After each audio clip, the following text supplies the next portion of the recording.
My wife blew our money on designer junk, lived for a shallow life, called me an ATM to her friends, until I made one move that left her with nothing. I'm Mike, 34, a network engineer making around $115,000 a year. It's not Jeff Bezos money, but I was comfortable before I met Jessica, 31, female. We met 4 years ago at my buddy Dave's barbecue. She worked as a social media consultant, making maybe $30,000 in a good year, but looked like she stepped out of a magazine, way out of my league, or so I thought. Growing up, my parents taught me to save and live within my means. Before Jessica, I had a decent apartment, a reliable Honda, and solid savings. Life was simple but good. After 8 months of dating, we got married in a ceremony that cost me nearly $35,000.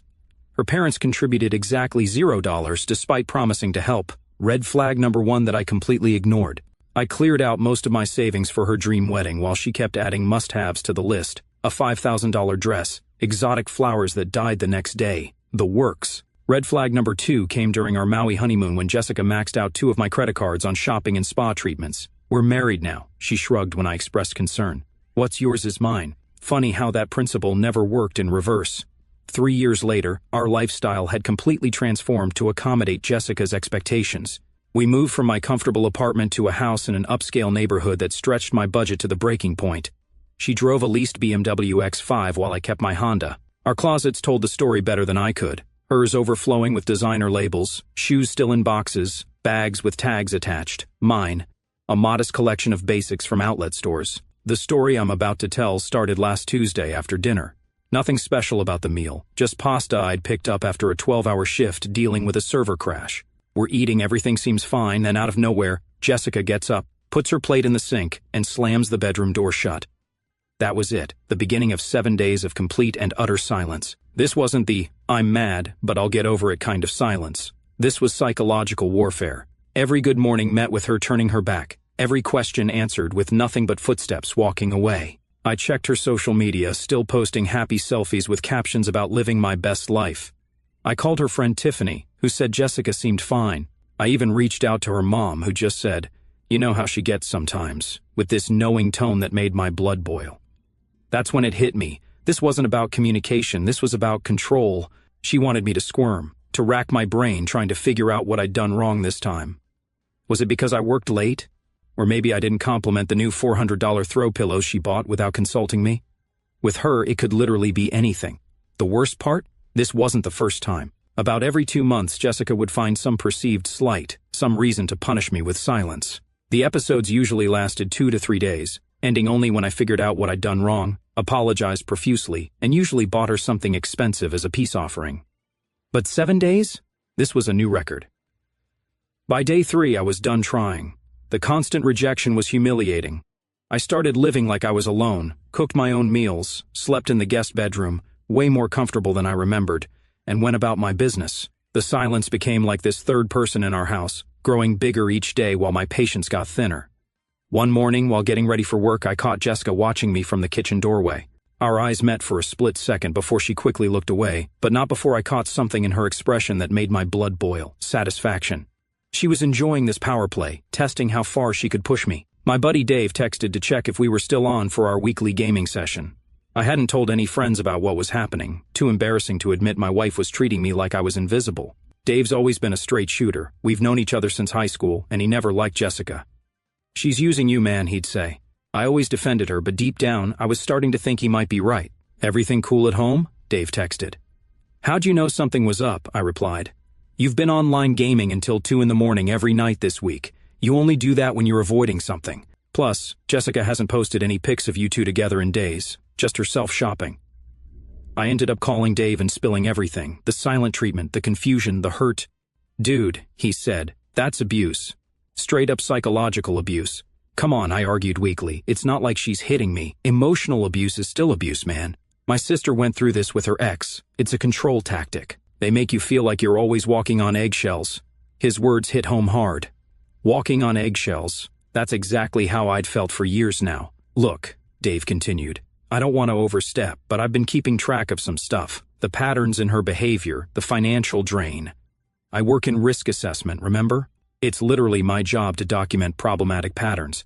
And buddy, your marriage is setting off every red flag in my playbook." That evening, I noticed Jessica's shopping bags from Nordstrom in the hallway, 4 of them. I checked our joint account. She'd spent $1,200 in a single afternoon while giving me the silent treatment. This is what really pissed me off. She'd quit her social media gig 6 months ago to find herself and hadn't found much except the mall. Meanwhile, I was busting my ass 50+ hours a week to keep up with her spending. I sat in the guest room that night, scrolling through our financial statements from the past year. The picture wasn't pretty. Jessica had spent nearly $43,000 on clothing, makeup, spa treatments, and home decor. That was more than a third of my after-tax income. And what did I have to show for it? A house full of stuff I didn't care about, a depleted savings account, and a wife who wouldn't speak to me. That night, scrolling through old contacts on my phone, I saw a name that brought back a flood of memories: Samantha. We had grown up together, dated in college before life pulled us in different directions. She'd become a pediatric nurse, always wanted to help kids. She had this infectious laugh that made everyone around her smile. Jessica met her once at my company Christmas party and hated her immediately. "Stay away from that charity case," she had sneered on the ride home. "Did you see her shoes? Probably bought them at Target." And like the good husband I thought I needed to be, I complied just to keep the peace. I clicked on Samantha's profile picture. Nothing fancy, just her in scrubs with a kid in a hospital bed, both making goofy faces. I found myself comparing the two women, Jessica with her perfect Instagram aesthetic, designer wardrobe, and cold manipulation.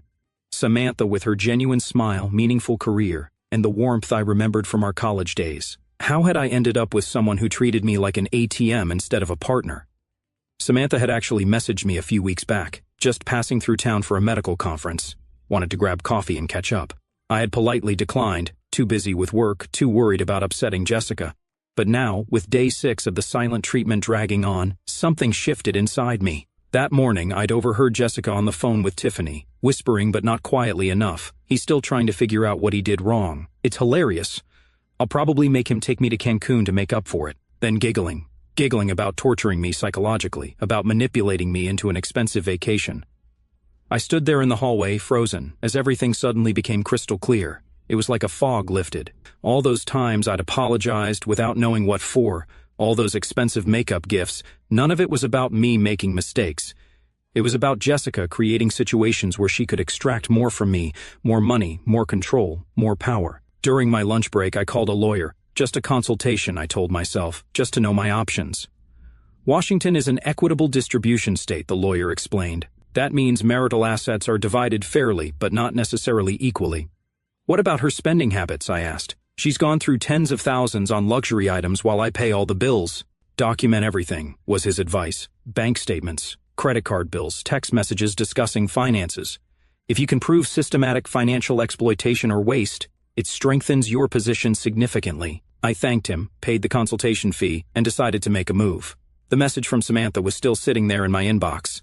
I stared at my phone, 6 days of silence suffocating me. Before I could talk myself out of it, I typed, "Still in town for that conference? I'd love to catch up tomorrow night."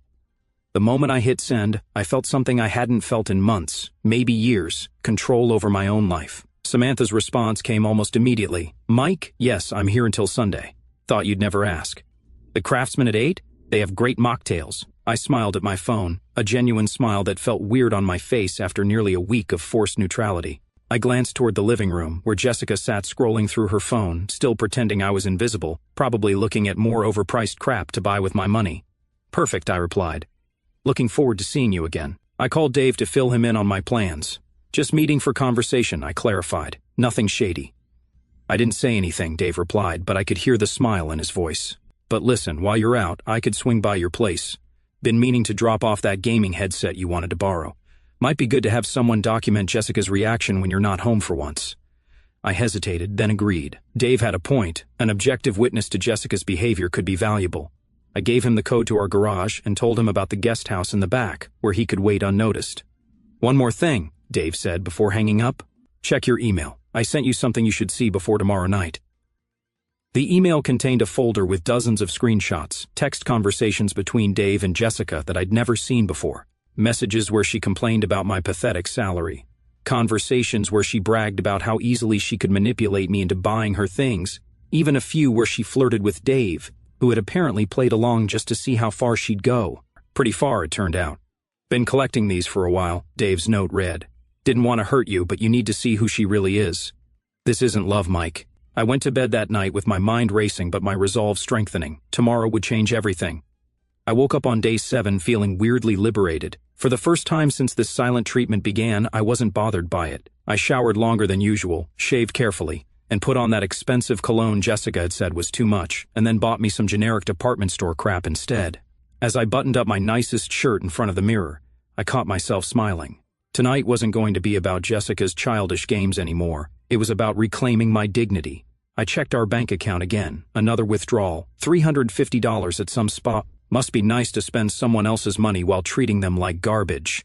Before heading to work, I did something I should have done a long time ago. I transferred $25,000 from our joint savings into my personal account, just as a precaution. This represented about half of what was left after Jessica's shopping sprees and the ridiculous down payment she insisted we make on her BMW X5. The day at work was surprisingly productive without the constant anxiety about what mood Jessica would be in when I got home. I found myself focusing better, thinking more clearly. My boss even commented on it. "You seem different today, Mike. More present." I just nodded and smiled. Personal fog lifting, I guess. Throughout the day, my phone kept buzzing with messages from Samantha. Each notification sent this rush of excitement through me. We reminisced about college days, shared updates on mutual friends, and flirted just enough to walk that dangerous line between friendly and something more. The conversation flowed so easily, unlike the constant eggshell walking I'd gotten used to at home. "Remember that night at Silver Lake?" she texted. "How could I forget? Midnight swimming under a full moon, her silhouette against the water, the way she kissed me on the dock afterwards. That was 10 years ago, before responsibilities and mortgage payments, before I met Jessica." Midday, I got a text from Dave, all set for tonight. Garage code works, won't make a sound. I also received some unexpected news from my boss, the Seattle position I'd applied for months ago. A significant promotion with stock options and a $30,000 salary bump was mine if I wanted it. Jessica had been adamantly against it when I first mentioned it. "Seattle is so dreary," she'd complained, "and that's barely any more money for a lot more work." What she didn't know was that the position came with stock options that were about to vest. The company was doing well, and conservative estimates put the value around $200,000. I'd kept this detail from Jessica, something in my gut telling me to keep this card close to my chest. "I'll have my answer for you tomorrow," I told my boss, who seemed pleased. When I got home that evening, Jessica was in the kitchen, making dinner just for herself, obviously.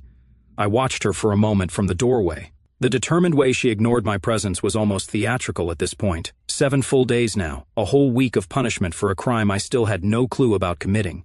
I walked past her to the bedroom to change clothes for my evening out.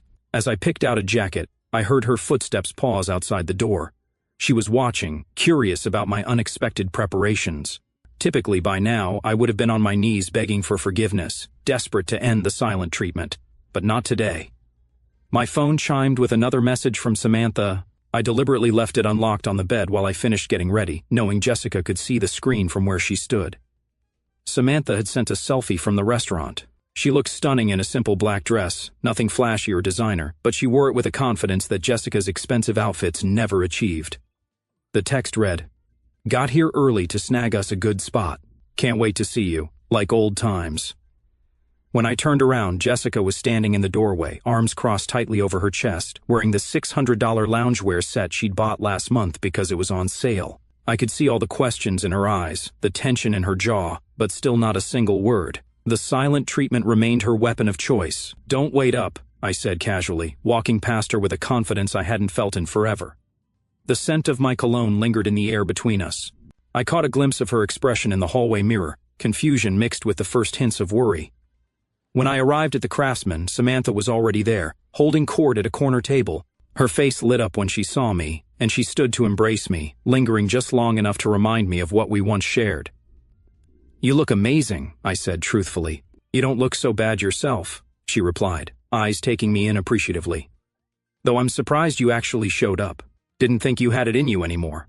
Last time I saw you, you seemed, beaten down." The slight challenge in her voice wasn't lost on me. The man she knew in college would never have tolerated being treated the way Jessica had been treating me. Somewhere along the way, I'd lost myself trying to keep an impossible peace. "People change," I said, taking a seat across from her. "Then sometimes they change back." For the next 2 hours, we talked about everything and nothing. Samantha told me about her work with sick kids, her small but cozy apartment, her plans to maybe open a wellness clinic someday. Not once did she mention designer brands or complain about not having enough stuff. It was refreshing to talk to someone who actually contributed something to the world, instead of just taking. "So, what's the real story with you and Jessica?" Samantha finally asked. "Your social media shows this perfect couple, but something's off. I can see it in your eyes." I hesitated, then found myself telling her everything: the silent treatments, the financial drain, the constant feeling that I was never quite good enough. "Mike," Samantha said gently, reaching across the table to touch my hand, "that's not a marriage. That's captivity." My phone buzzed repeatedly in my pocket. I checked it to find 5 messages from Jessica. The first communication in a week. "Where are you? Who are you with? Why aren't you answering? I need you to take me shopping tomorrow for new boots." "Hello?" The entitlement in that 4th message almost made me laugh out loud. Classic. Break the silence, not with an apology, but with a demand for more spending. I put the phone back in my pocket without responding. Then I did something impulsive. I took a selfie with Samantha, both of us smiling, my arm around her shoulder, her face close to mine. I posted it to my Instagram with the caption, "Reconnecting with old friends makes you realize what you've been missing." Jessica followed my Instagram religiously. "Everything okay?" Samantha asked, noticing my expression. I smiled, feeling more certain than ever about my next move. "Better than okay, but I think it's time we take this conversation somewhere else." She raised an eyebrow. "Your place?" I nodded. "Exactly my place. There's someone I think you should meet." Samantha hesitated. "Mike, if you're thinking what I think you're thinking, I'm not interested in being part of some revenge scheme against your wife." "It's not like that," I assured her. "I just need a witness, someone who can see what I've been dealing with. Someone who knew me before, who can remind me that I'm not crazy for feeling the way I do." She studied my face for a moment, then nodded slowly. "Okay, but promise me this isn't about trying to make her jealous or hurt her. This is about you gaining clarity." "Promise," I said and meant it. As we pulled into the driveway, I noticed all the lights were on in the house. Jessica's shadow moved behind the living room curtains. I checked my phone. 15 missed calls and 27 text messages in the past hour. The silent treatment was clearly over on her end, though I hadn't responded to a single message. "Ready for this?" Samantha asked, her expression a mixture of concern and excitement. "More than ready," I replied, turning off the engine. When we walked through the front door, Jessica was standing in the hallway, arms crossed tightly over her chest. The look of shock on her face when she saw Samantha beside me was absolutely priceless. Her eyes widened, lips parted, body frozen in disbelief. "Look who I ran into," I said casually, helping Samantha out of her coat. "You remember Samantha from the company Christmas party, right? The nurse with the Target shoes." Samantha raised an eyebrow at this but said nothing. The clock on the wall ticked loudly in the silence. 1 minute, 2 minutes. Jessica's eyes darted between us, calculations visibly running through her mind as she tried to process this unexpected development. 3 minutes of strained silence. Samantha smiled warmly, seemingly unaffected by the tension. "Your home is beautiful, though it seems a bit materialistic. So many brand new things." She moved toward the living room, heels clicking confidently on the hardwood floor.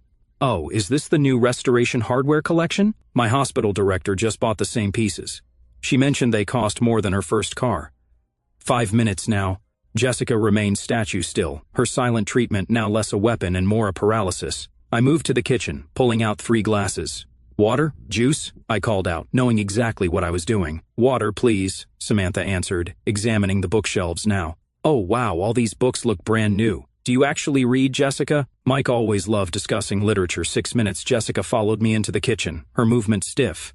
I could feel her eyes boring into my back as I filled glasses with filtered water. When I turned around, the fury in her expression was unmistakable, but still not a word.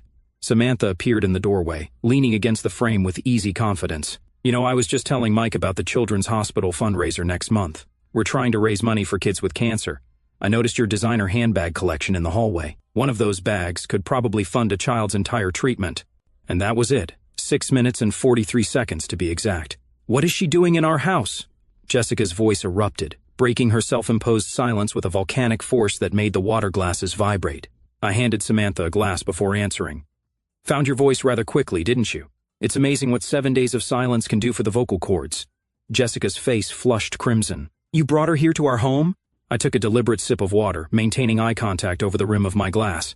"I thought you weren't speaking to me. In fact, I thought I'd become invisible this past week. Funny how that works." Samantha cleared her throat softly. "Perhaps I should give you two some privacy." "No," I said firmly, without looking away from Jessica. "Samantha is my guest. She's welcome here." Jessica's eyes narrowed dangerously. You know exactly what you're doing. Do I? I countered, setting my glass down. Because for 7 days I've had no idea what I supposedly did wrong. 7 days of being punished for a crime I wasn't even informed of. So enlighten me, what exactly am I doing wrong now? The kitchen fell silent again, but this silence was different, charged with confrontation rather than avoidance. Jessica glanced at Samantha, then back at me, realization dawning in her eyes. She'd lost control of her carefully orchestrated power play, and she knew it. You did this deliberately, she whispered, voice trembling with anger. You brought her here to hurt me. Samantha sipped her water, watching the exchange with measured interest. The confident presence of another woman in our home, especially one Jessica had explicitly disrespected, had accomplished in 7 minutes what I couldn't achieve in 7 days, breaking through the wall of silence. I stepped closer to Jessica, lowering my voice. Hurt you? That's rich, coming from someone who's been psychologically torturing me for a week while spending my money. Tell me, how does it feel to get a taste of your own medicine? You're a pathetic excuse for a husband, Jessica spat. I expect an apology for this humiliating display. That's when I played my trump card. I pulled out my phone and played the recording.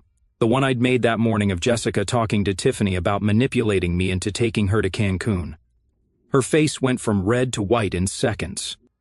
By the way, I added, I've transferred half our savings to my personal account. Consider it compensation for emotional distress. Oh, and I've spoken to a lawyer. Turns out, psychological abuse and financial exploitation are things courts take pretty seriously these days. Jessica's composure crumbled completely. You can't divorce me, she stammered. You need me. Actually, Samantha interjected, from what I can see, he's been doing all the heavy lifting in this relationship, financially, emotionally, probably in every other way too. Stay out of this, Nurse Ratchet, Jessica snarled. But there was panic in her voice now. I smiled calmly. One more thing. I've accepted that promotion in Seattle, the one you said was beneath us because it wasn't enough of a salary bump. Turns out, it comes with stock options that just vested, worth about $200,000. Jessica's eyes widened. I could practically see the dollar signs in them. But you're not coming with me, I continued. The house is underwater, thanks to your insistence on refinancing to pay for your shopping habits. The cars are leased in my name, and that prenup you thought was standard? It has a clause about abandonment and psychological abuse. You can't prove anything, she whispered. Dave chose that exact moment to walk through the front door. I texted him while in the kitchen. Actually, he said, holding up a thumb drive, he can. I've been documenting Jessica's spending habits and emotional abuse patterns for the past year. Plus, I'm a witness to the silent treatment. I've been staying in your guest house all week, with Mike's permission. Heard everything. Jessica looked between the three of us, her face a mask of shock and betrayal. You've been spying on me in my own home? Our home, I corrected. The home I pay for while you treat me like a servant? And it's not spying when you're being so blatant about your manipulation, just documentation. She switched tactics, her expression suddenly softening, tears welling in her eyes. Mike, baby, please, she said, her voice honey-sweet now. You're making a huge mistake. We can work this out. I love you. I've always loved you. I shook my head slowly. No, Jessica, you've never loved me. You loved what I could provide. There's a difference. That's not true, she cried, the tears falling now. I was just upset about your parents' visit last weekend. You were on your phone the whole time, ignoring everyone.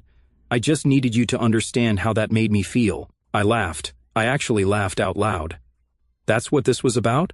Your parents were here for 6 hours. I checked my work emails for maybe 20 minutes total because we had a server emergency, and your response was to punish me with a week of silence? Jessica collapsed into a chair, the reality of her situation hitting her like a truck. Mike, please, she begged, her voice suddenly soft and vulnerable, a tone I'd only heard when she wanted something expensive. We can work this out. I'll change. I'll get a job. I'll go to therapy. Too little, too late, I said, feeling nothing but relief. You should pack your essentials tonight. You can stay with Tiffany while the lawyers sort things out. But I have nowhere to go, she cried, real tears now. Tiffany's apartment is tiny. All my friends have small places. I can't live like that. Should have thought about that before treating your husband like an ATM with a pulse, Samantha remarked. Jessica tried one last tactic, moving toward me with that seductive walk she used when she wanted to manipulate me. Baby, remember how good we are together? No one knows how to please you like I do. I stepped back. Actually, regarding that, thanks for faking it for 3 years. Samantha already explained that no woman actually makes those specific sounds unless she's putting on a performance. Eye-opening conversation. Jessica's jaw dropped. She looked between us, defeated and humiliated. You have 1 hour to pack, I said calmly. Dave will supervise to make sure you don't take anything that isn't explicitly yours. The joint credit cards have already been canceled. The next few weeks were a whirlwind. Jessica moved in with Tiffany, who kicked her out after just 10 days. She expected me to wait on her hand and foot, Tiffany later told a mutual friend. Jessica bounced between friends' couches, each stay shorter than the last as her true nature revealed itself without my financial support to cushion her entitlement. I filed for divorce with all the documentation Dave had collected. The lawyer was impressed. "Most people don't come this prepared," she said, reviewing the evidence of financial abuse and psychological manipulation. "This will significantly streamline the process." Jessica hired and fired 3 different lawyers, each one giving her increasingly bad news about her prospects. The prenup held up, especially with the documentation of her financial waste and emotional abuse. In the end, she got less than 10% of what she demanded. The promotion in Seattle became my lifeline. I sold the house at a loss, but I didn't care. Donated most of the furniture Jessica had insisted on buying, and moved with just what could fit in my Honda. The new job was challenging but fulfilling, the kind of work I'd always wanted to do but had been talked out of pursuing by Jessica's constant demands for more income over job satisfaction. Samantha and I kept in touch. She was supportive throughout the divorce process, but careful to maintain appropriate boundaries. "You need time to heal," she said wisely, "to figure out who Mike really is without Jessica's influence." She was right. I spent 6 months focusing on myself, rediscovering old hobbies, making new friends, seeing a therapist to understand how I'd fallen into such a toxic relationship. I joined a hiking group, started playing guitar again, even took a woodworking class. Slowly, the man I used to be, the one with confidence and joy and self-respect, began to re-emerge. Jessica's attempts to contact me grew increasingly desperate as her reality set in. First came the angry texts, "You'll regret this." Then the guilt trips, "I'm practically homeless because of you." And finally the pathetic, "Please, I miss you so much. I've changed. Please give me another chance."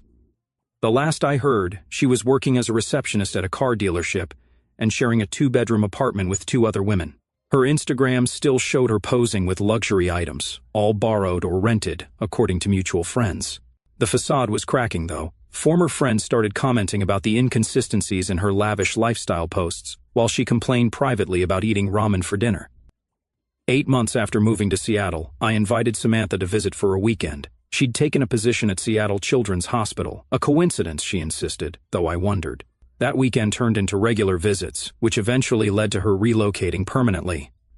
"We're taking things slow, building a relationship based on mutual respect and genuine affection rather than manipulation and material expectations. For the first time in years, I'm with someone who values me for who I am, not what I can provide. Someone who speaks to me when she's upset instead of using silence as a weapon."